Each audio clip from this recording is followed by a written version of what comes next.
All right. Hello out there, LudoNarraCon. I believe we are live now. Welcome to the session about telling dark stories with games. I'm going to be your host today, talking dark stories with this excellent panel.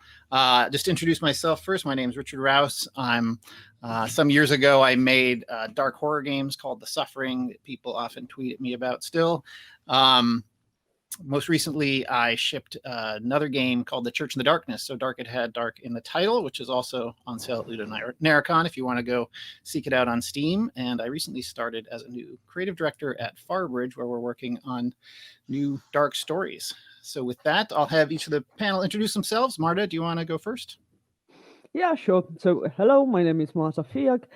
From the recent things that I did, I can talk about. I did Society in Frostpunk from 11-Bit Studios, and I've been with them as a lead designer for 5 years. And now I'm a creative director in Ansha Studios, embarking on a new great adventure. And by trade, I'm an experimental biologist and a computer scientist.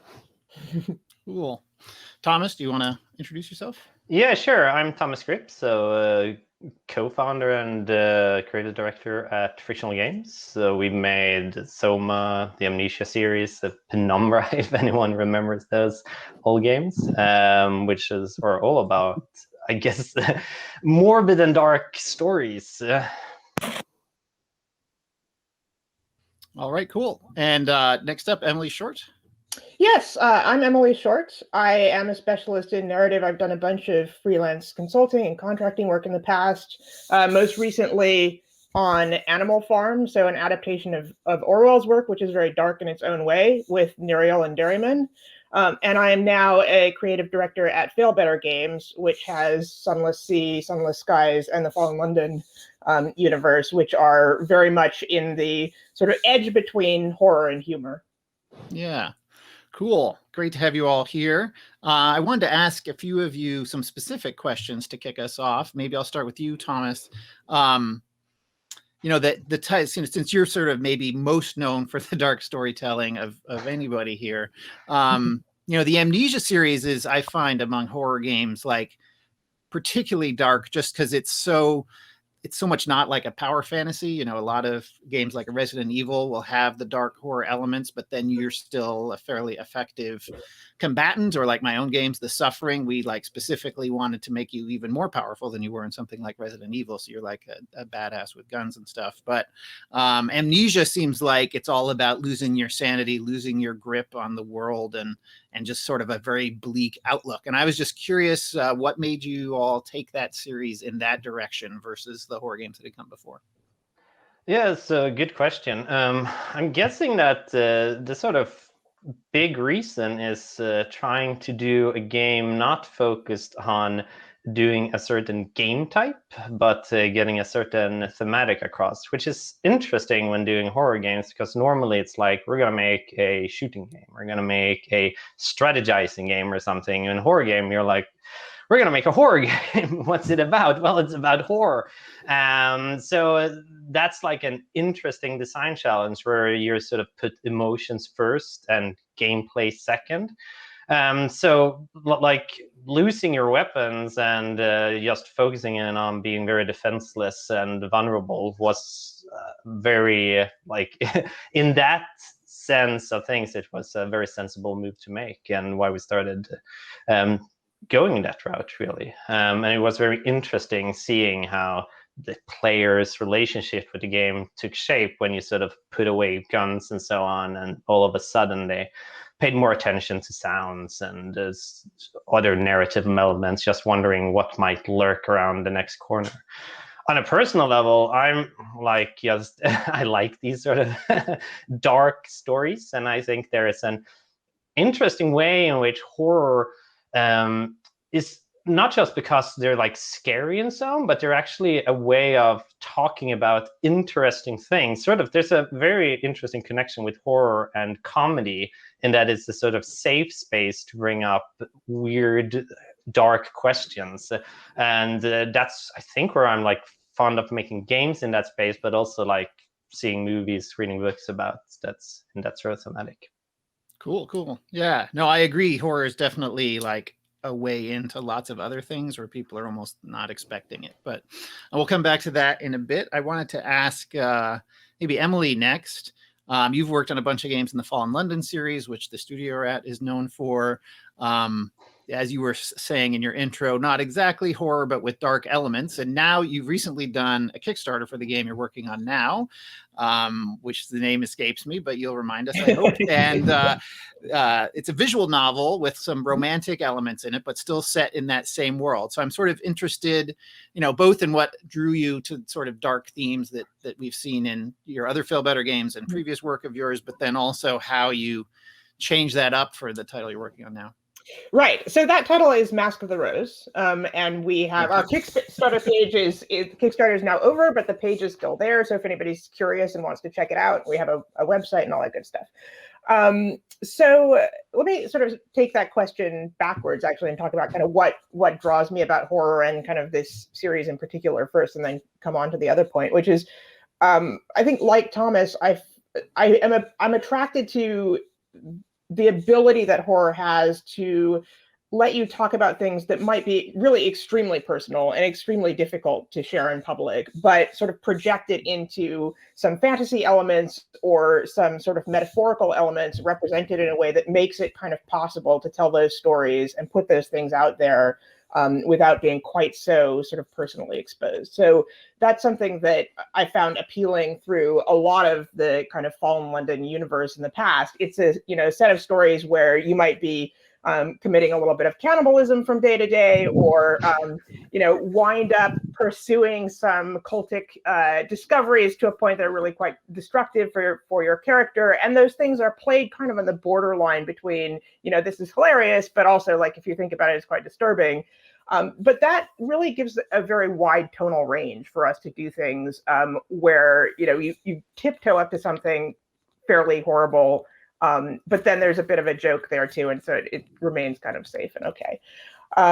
So kind of where we're going with Mask of the Rose is taking that same universe where, the city of London has fallen underground. It's been stolen by giant space bats. And so now everything is dark and beneath the surface of the earth. But in that space, tell a much more sort of intimate story about the individual people that you're encountering. And so you've got a lot of romance threads there. And that kind of lets us do some of that same intimate storytelling where you're getting at what are these characters frightened about? What do they care about? Still using the horror element in that way, but to kind of get at a personal character intimacy in the same time. Cool. Yeah, I think that's an interesting mix for sure. Next, I wanted to go to Marta just to kick things off with you. Frostpunk as a game is probably the least like a horror game of any of these. But yet at the same time, it's like the themes and things it has you thinking about and doing in it are as dark as they get. So I thought that was an interesting. I mean, it's a fascinating mix, and I'm just sort of curious how you thought about that as you were working on it, like that mixture of these, particularly in a game genre that's not known, like a city builder type of game genre that's not known for, darkness necessarily. It's more known for like capitalism and building and whatever. Here you're sort of taking it in a totally different direction and bringing some of that darkness and that serious subject matter in. How did you think about it while you're working on it? So everything in Frostpunk serves a singular person, a singular thing in there, to bring that fantasy of a power struggle and what you have to do for the city to survive. So every decision that comes after that is to bring that fantasy and that realization to the player, to kind of push his moral around. And as this is a city builder, and as you said, city builders are not the most narrative-driven genre, to say the least, all of our stories had to be a lot more frank and a lot more in your face to show you the consequences, to show you the dark topics.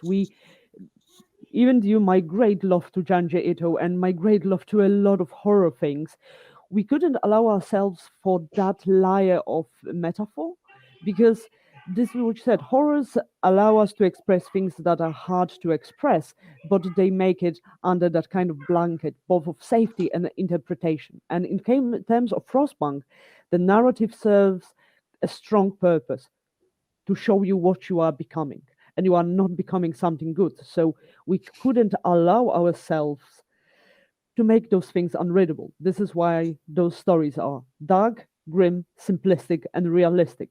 But there was a lot of discussions that, in that kind of setting, a kind of Cthulhu-esque ice worshipping thing would be an extremely cool thing, but it wouldn't serve the vision. So maybe one day. We got a comment from the chat here that Frostpunk is pretty much the most stressful game I've played. So I feel like you accomplished something there. Sorry, also, but I'm sorry.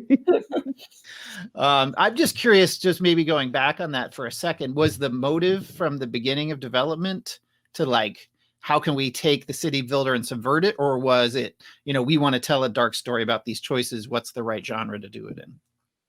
So this is, like all of the games, the story of Frostpunk is long and convoluted.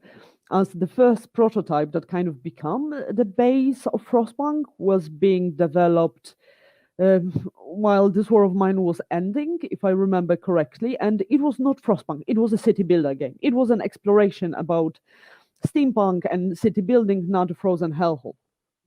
But then this War of Mine came, and the impact of that game, the reception of that game, the feeling of we can say more things and more troubling things with game and pose important questions. So why having that kind of a prototype, quite simplistic, and adding it through the lens of this War of Mine, the question is, what is the next step? And of course, we can joke around that first it was about survival of few, then it was about survival of the many. So probably our next game is going to be about the survival of the universe. It's not, but the question is where we can push it. So in this War of Mine, that question was of personal survival, and it's a distinctly different question than the question of the power and being responsible for survival of others. And we didn't start with all of the questions because at the very end, the game poses that question, just does the end justify the means? And this was something that we actually found out during the development. What we knew at the very beginning is we had a city builder with that hardship of leadership, and we knew we wanted to have difficult decisions. Like we had those decisions in this War of Mine, more in gameplay sense. In Frostpunk, they are more literal, but we wanted to have those tough decisions. And from that point, iteration after iteration, which a lot of them felt like going in circles, like really strongly, we arrived at the spot that hit the shelves. And I hope it resonated nicely. At least stressed out some people. Stressed out some people, I'm sure. I'm sure of that. Since we're sort of talking about motives of working in games with dark subject matter, maybe Thomas, you talked about how from the start of Amnesia, it sounds like the goal was, well, we're making a horror thing, we're making a horror game, but it's not going to be like other horror games. It's not going to be like other game genres necessarily. Was your motive there thinking games are uniquely suited to creating a horrific experience? Or was it, well, we like making games and we like horror, let's bring them together? What was it sounds like your motive from the beginning was horror, but did you think there was something about the game medium that made it especially attuned to that? Oh, I'll see if I can condense this into an answer that doesn't take hours. I think there are a multitude of that Marta said with Frostpunk. All of these projects start out in one way. Oh, my screen was blurry here. Never mind. In a sauna now. They start out in one way and then end up in another way. But we sort of found out during development of our previous game, Penumbra, that when we cut down on certain aspects, because we gained more from it. So there was an exploration in how you could use the medium. So my favorite example from that was we took we used to have a weapon in the first game, and then whenever you gave a weapon to the player, they wanted something to hit, and then we took away that. And that sort of opened up the space in a very interesting way, because, like 50% of players' minds were just filled with what's the next thing that I can hit. And then when you open up that space, players start feeling more. And that's also where I sort of feel like games are very interesting and can do things in horror that other games can't, because when you get into that state, they're super effective. Like there are like take Slender, which is an old demo game. This is like, it has fairly crappy graphics.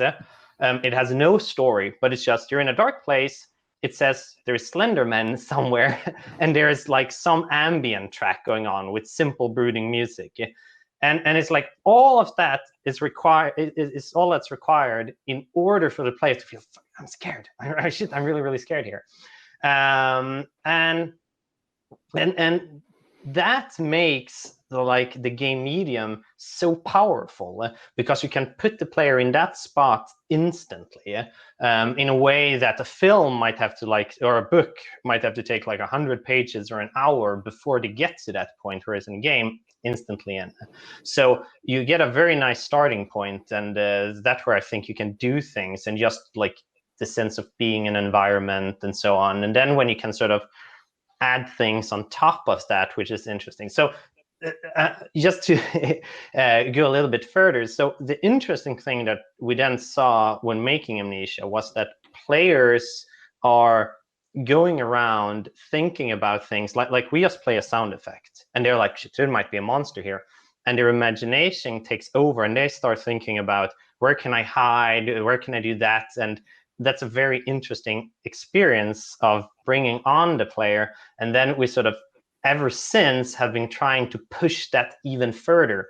Like the simple thing is getting the player immersed, getting them scared, and then what can you make of that experience is the really interesting question. So with Soma, we're like, okay, can we actually use that immersion and that sort of horror aspect to get the player inside the world and then mess with their heads so they start thinking about existential questions instead. So I think that the gaming medium as such is particularly well suited for horror, not just as a, ooh, this is scary, but also using horror as a device, like Emily also said, in order to tell other things that would be too personal or too hard to get across to other people. So I think yes. So answer to the question is yes, it's very much suited for horror and these dark stories that I don't think any other medium really is.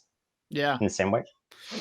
Yeah, that's a great point. I remember one of my favorite quotes is from the guy who directed Candyman, the horror movie, not a game, but he talked about how it was a great way to deal with some incredibly dark real world subject matter. If you've seen that movie, it deals with a lot of stuff about America's dark history of racism, but it kind of like hides it under this horror movie. So you end up watching it and then exploring all this stuff in a way that you wouldn't have thought. It sounds like you were getting similar effects with like someone who comes to something like Amnesia or Soma is like, oh, I want the next scary thing. And then they end up getting into this deeper world and hopefully being exposed to something they might not have thought they wanted, but then end up enjoying in the end. I think, Emily, going back to you for a second on like what, I mean, obviously what you were doing with the Fail Better games in general, and, you know, other games you've worked on too, weren't so much about that, oh, I'm scared right away experience that Thomas was talking about, but what do you think was unique about sort of games as a medium that allow you to tell the type of more interactive fiction-y world stories that Fail Better is known for and that you are known for? Well, I think a big kind of possibility in the game space specifically is that you're able to kind of check the player's consent to the experience that they're about to have all the time. And that means, I mean, from a player perspective, I find that I actually enjoy horror games much more than I enjoy horror movies. And one of the reasons for that is that I'm controlling the pacing. I'm the idiot who decides to go see what's in the basement rather than seeing somebody else do that. There's both this sort of like, you know, I'm the one who's choosing to engage with this. I have some kind of pacing control over it. And then what happens kind of feels more immediate and sort of more significant than it might if I were just watching it on the screen. So to flip that around kind of from the developer side, something that I enjoy and that Fail Better specifically really does a lot is have these moments where you really explicitly warn the player, like, this is a terrible idea. And some players are like, okay, this looks like a terrible idea. I won't do that. And other players are like, bring the terrible idea. Let's go. I'm ready to do something really stupid to myself now. But then you've kind of created that contract with the player that says it's okay. We've made this magic circle for this thing to happen in. And so I think that gives you possibilities that just do not exist in non-interactive media. Cool. Yeah, no, I think that's a great way to think about it that I hadn't before. That sort of, I did this to myself part of it that games bring with them more than, a movie where you just feel like you're trapped on the ride or whatever. So I'm kind of curious too, since we're talking about how games tell dark stories, and I'd sort of throw this open to anyone who wants to go. Like, are there specific ways that you think about? Obviously, there's mood and sort of that feeling of just being of adrenaline and like knowing you might get caught or get killed or get hurt or lose all your stuff or whatever it is at any time. But there's also sort of ways to make game mechanics have a sort of darkness to them, where the choices you're making in the game or the game mechanics themselves are like forcing you to explore a dark space in a way. And I'm just curious if anybody can think of any mechanics they've worked on that really push that sort of, what is a dark game mechanic and like, how did you get it to work in your game? Sorry, I don't.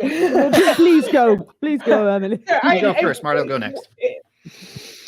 Relatively sort of lightweight answer to that question, but one that I think has worked for Feel Better quite well is instead of having sort of hit points that are counting down, having menaces that are counting up. So you're accumulating. Your character is afflicted by nightmares. Your character is the object of suspicion. And sort of different things that you can do are building up this meter towards something terrible happening. And there are lots of kind of nice things that you can hang off of that. So that's a fairly lightweight answer to that question, but I think it works quite well in context. Cool. That's a great example. Marta, did you want to go? Yeah. So, of course, there's a question about existence of systems and mechanics without content itself, because then it's only a relationship between numbers, and this is for the highest level of game aficionados that can cry looking on Excel. But I don't think this is actually useful. But in those terms, any form of scarcity is a good thing in the balance terms, to create a sense of horror, to create a sense of loss. And on the other hand, the exponential growth of enemies, of damage, psychic, etc., it creates the panic. But in terms of systems itself, I think there is a lot in labeling.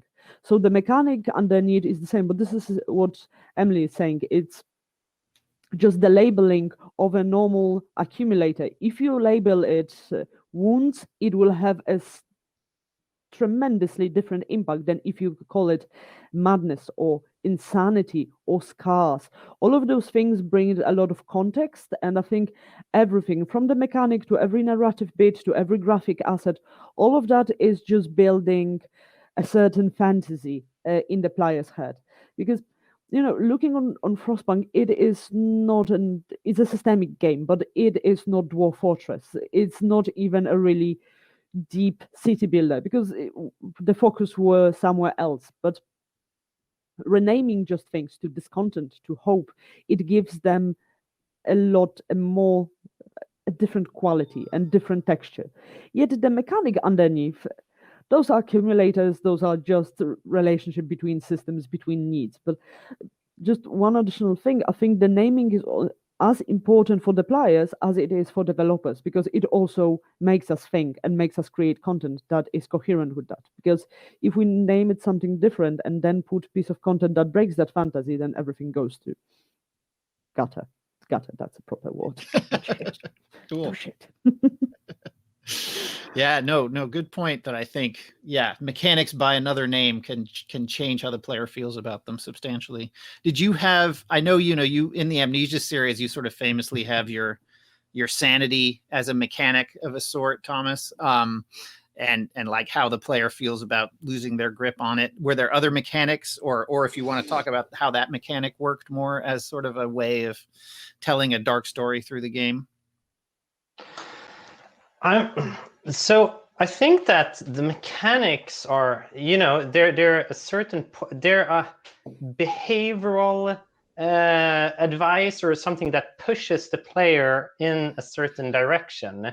And then the important thing in that is that the player takes a certain narrative bits and works them in their head. So it just as sounds a bit academic, I guess, but I mean, you could take, say, Frostpunk, and you could probably relabel it to Happy Adventures in Happy Land, and it would be a totally different experience in that way. So we don't really work as much in the mechanics themselves, but thinking about what are the sort of narrative systems or narrative puzzle pieces or whatever that we want to have the players to think about. So that could be, so say in Amnesia Rebirth, there you're caring for your unborn child.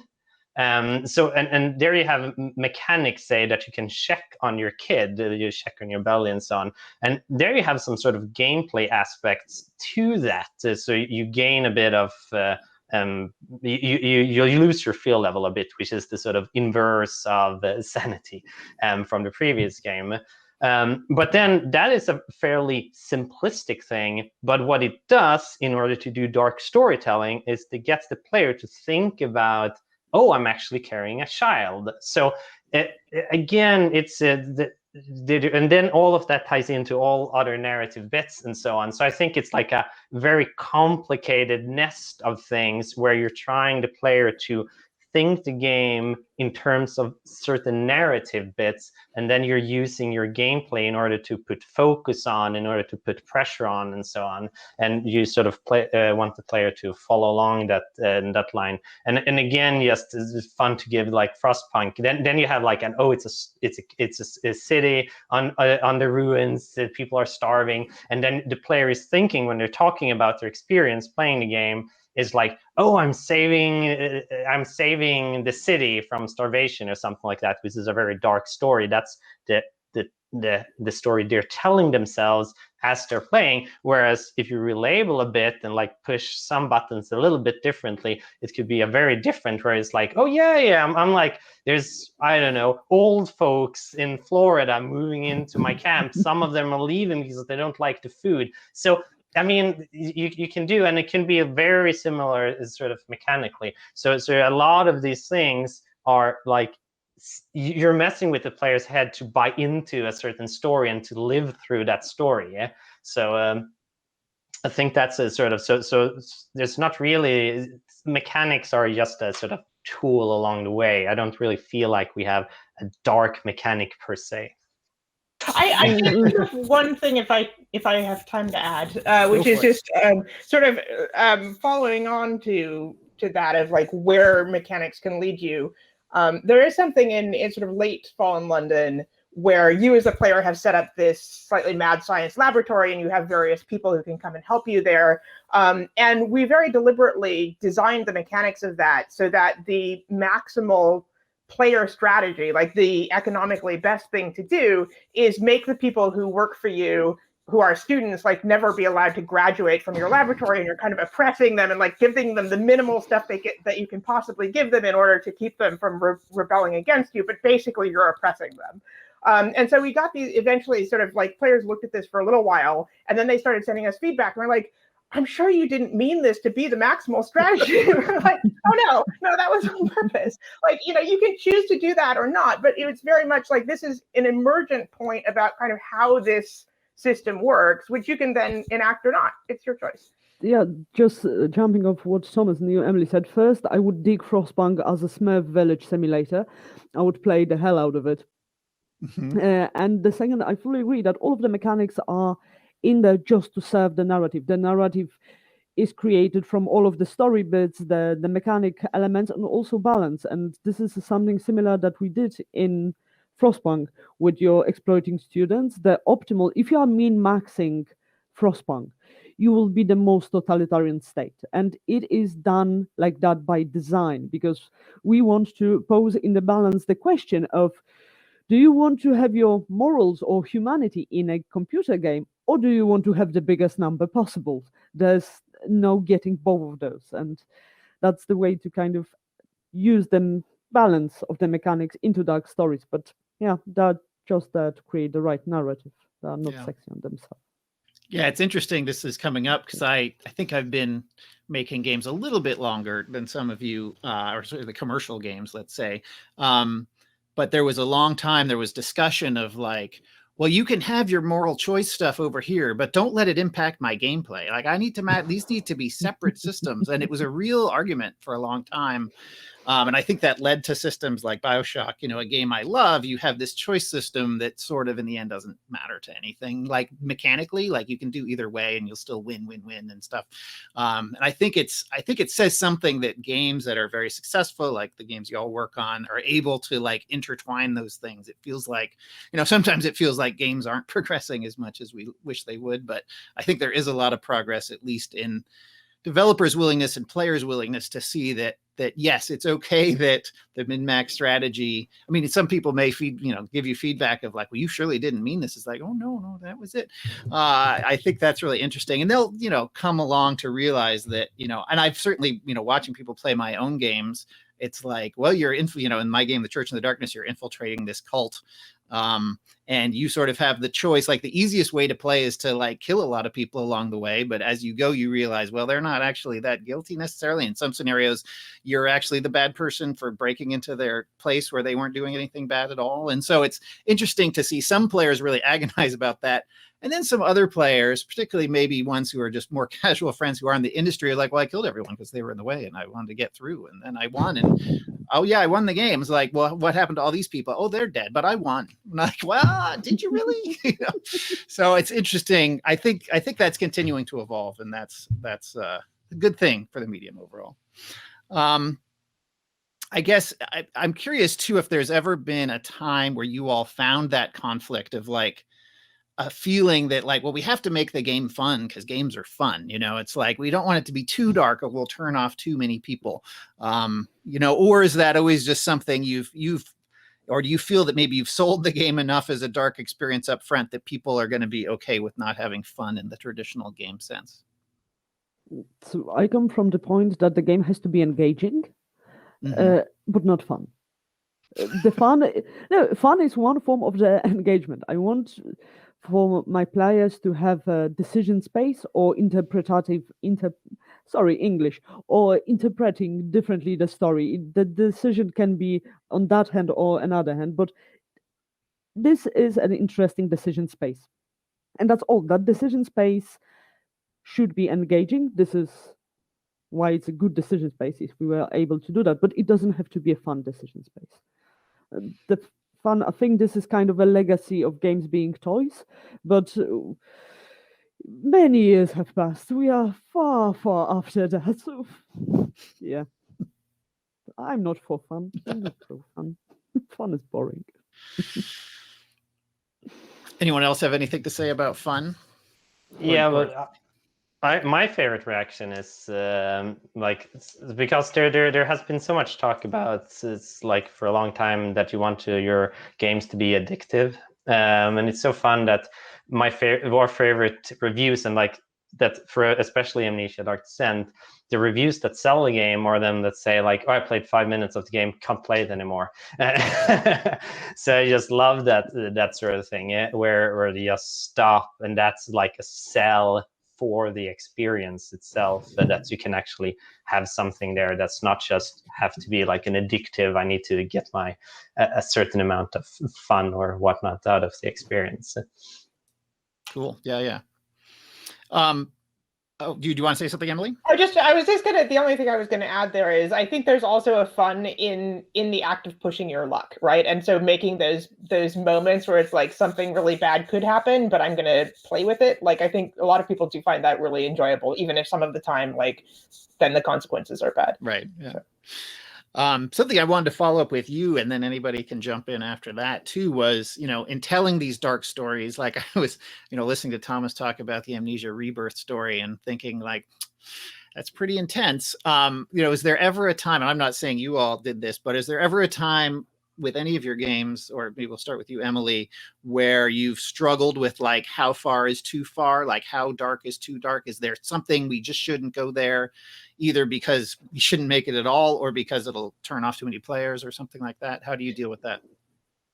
It's something that we actually talk about a lot at Fail Better. And, you know, both sort of our internal writing team, and then we also have external people come in as contractors and freelancers a lot. So we're dealing with a lot of external pitches from people and trying to figure out, like, where's the line? Like, there are definitely some topics that we just don't want to include. Like, sexual violence is just not a thing that we're showing in any of these stories, because that's not because no game ever could, but because we really haven't presented the framing of these games in a way that people have opted into that. And we really feel like we shouldn't surprise anybody with that kind of content. So it's just not there. And then there are other kinds of thing where sort of, you know, how far, like the what's too far element is about how is this being framed in the game? Like something that might be too much if you did it to the player character, it might be okay if you do it to an NPC. And then there's also the line between, like, is it happening to the player character, or is the player character actually doing it? So, like, one of the strongest things that most affects players in our experience is just, like, if you're putting them in a position where they are enacting something, then you really want to make sure that they're on board with whatever's happening. And sometimes we will put sort of explicit is like saying, you know, this is not a very nice thing to do. Like, you can go ahead and do it if you want. So sometimes, I mean, sometimes we deal with this just by massively signposting. There are a few cases where we've gotten the balance wrong, and we've had players come back and say, like, I did this thing in the game, and what happened was too distressing, and I really don't think that should have been there. So there are, you know, possibilities of getting it wrong. But overall, I don't think it's that games as a whole cannot cover some of these really, really dark topics, but a lot has to do with, again, this sort of question of what is the player consented to, and how much have you messaged about what it's going to be. Cool. Anybody else have anything about places you didn't want to go because it was too dark? This is something that we actually kind of struggled a lot with Frostpunk, and there are two different aspects to that struggle. One thing is the game has a whole lot of consequences. Those are short stories, like 3-picture stories that appear in the game world based on the decisions that you make. They're kind of to illustrate the impact on the individual of the law that you are enacting for the whole city. And nailing down the tonality of those consequences was a hellish ride, because it was a wonderful jumping from two extremes. So on one side, those stories were too subtle. So we were playtesting inside, and everyone was like, "But what is that? What does it mean? Mata, why are you crying? This is not emotional. This is bollocks." And on the other hand, they were extremely dark, extremely graphic. And due to that, they were readable, but they became cartoonish. And people were like, oh, yes, it's grotesque. It doesn't bring anything. It breaks the immersion. So fine-tuning that kind of space was a lot of back and forth and reading it. And in the end, it was still a form of an authorial decision, because I don't think you can find a democratic perfect consensus with something so personal as a tonality of consequences. So that was one side. The second side was the laws itself. So Frostpunk has like this tech tree that is renamed as Book of Laws, as we discussed about how much framing means. And they kind of show you a progression of how you are getting more harsh and more harsh with your people. And actually on the previous, like, starting iterations, there were more nodes in there. And we actually for a moment touched on the subject of sexual violence with one of the laws. And it was too far, not due to the fact that this is not a topic to be shown in games, but we couldn't do justice to that topic. So we cut everything that we couldn't add enough consequences to show with the proper depth. And it was not too dark, it was not framed enough to show that we want to show something, instead of treating a dark topic just as a gimmick. Just look how edgy we are, and we are getting edgier and edgier, as this also destroys the impact of the whole thing, and it's bloody disrespectful.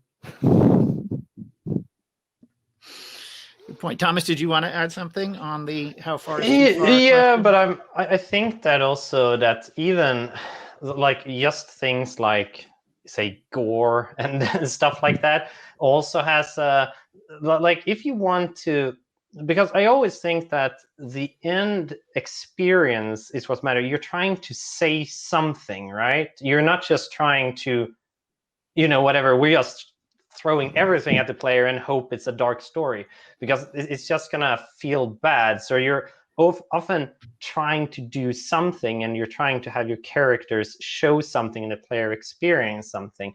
So a lot of the time you want to like just push away subjects that may like be dark and whatnot, just because they don't fit with what you have in mind as your end goal.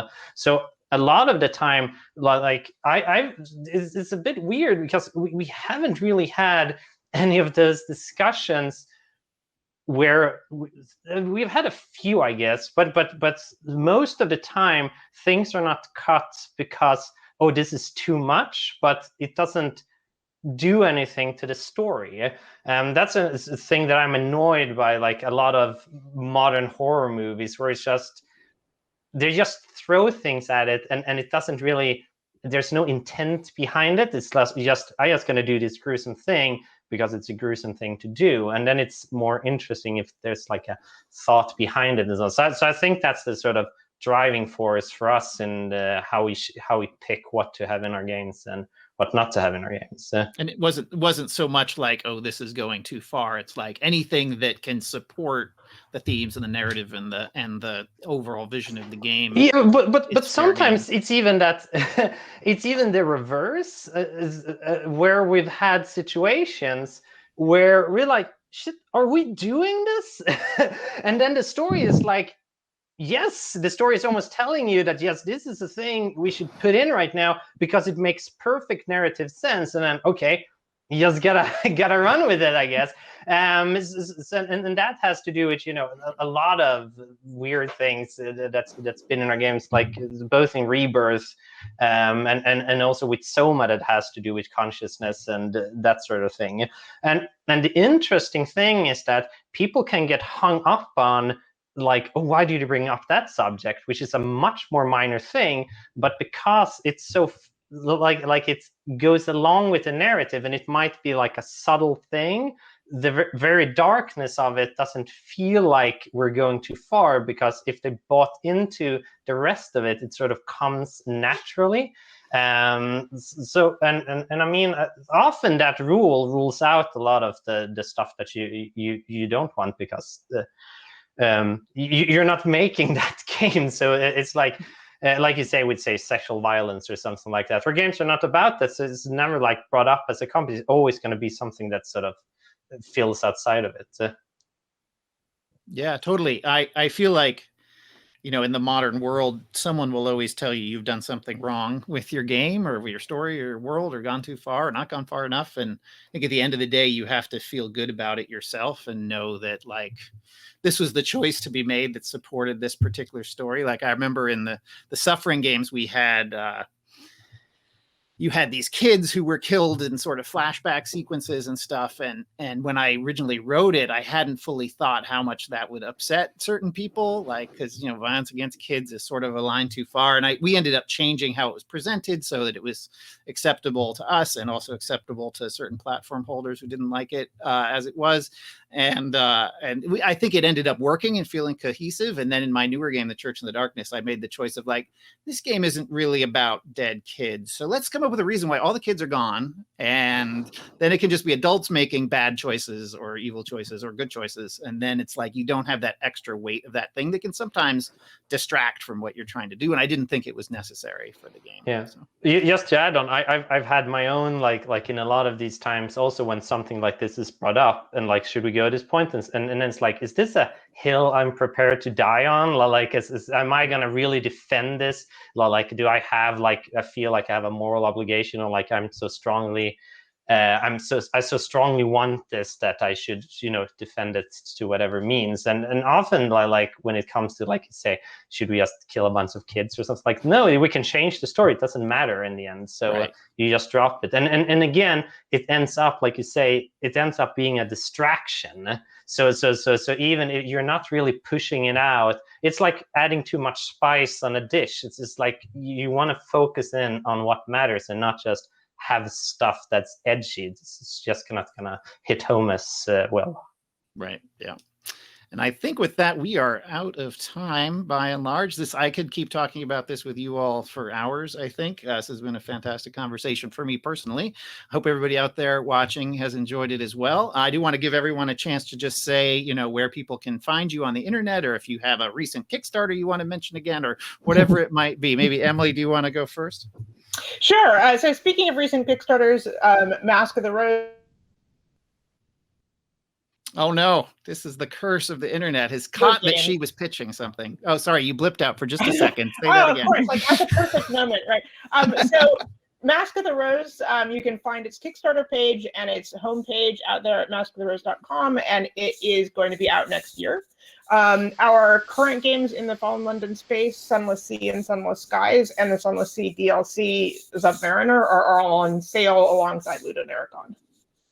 Cool. Marta, do you have anywhere we should look for you on the internet, or anything you want to talk about? So you can find me on the internet on Twitter at Tierry'sTier, and check out 11-Bit Studios bundle that is currently on Steam, and please watch out for the next game from Unsure Studios that I'm excited to join. Cool. And Thomas? You're still muted. Sorry, I failed at internet there. I'm not unmuting myself. I have a Twitter account, the Thomas Grip, on Twitter. I never post, but if anyone wants to follow that, since they could have a yearly update on something. Other than that, we have games on Steam, the Amnesia series, the Soma series, and the good oldie Penumbra, in case anyone wants to have some existential motherhood / whatever dread over the weekend. We can provide that for you. Cool. And I'm Richard Rouse. I've been your host. My pleasure. You can find me on Twitter at Richard Rouse III. You can also visit my website at paranoidproductions.com to look at some of the stuff I've done in my other talks, or farbridge.com, the studio I recently started working on some cool new stuff. And The Church in the Darkness is the game I shipped 2019. I was going to say last year, but time has eluded me. But that shipped out, and it is on sale as part of LudoNarraCon as well. So thanks everybody for coming. I hope you've enjoyed our dark stories in the morning. Thank you. Thank you. Thank you.